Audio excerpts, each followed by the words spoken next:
The LGBTQ community is at risk. That's according to the civil rights group Human Rights Campaign, who has declared a national emergency for the first time in their 40-year existence. The organization is citing threats coming from multiple fronts, things like Don't Say Gay to banning transgender care, with more than 40 states introducing or passing bills that target the rights of people based on their identities. Hate crimes against LGBTQ people are also on the rise. FBI data says there was a 70% rise between 2020 and 2021. Katie Eastman talked with One Colorado about the declaration.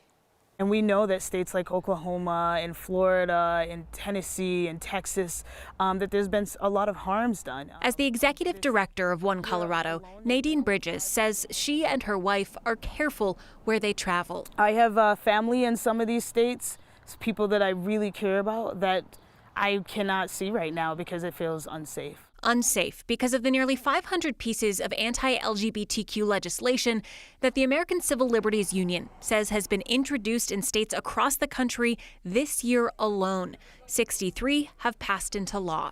They include banning gender-affirming care for young people and outlawing drag queen performances. It's heartbreaking. The Human Rights Campaign issued a state of emergency.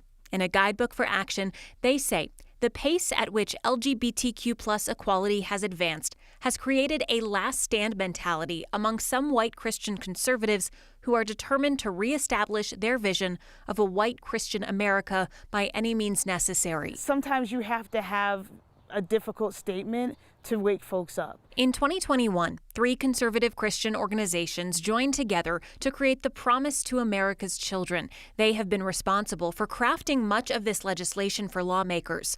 One of those organizations, the Family Policy Alliance, is based in Colorado Springs. And I think people need to remember in Colorado that although we have protections at a state level, that at a local level, there's still a lot going on.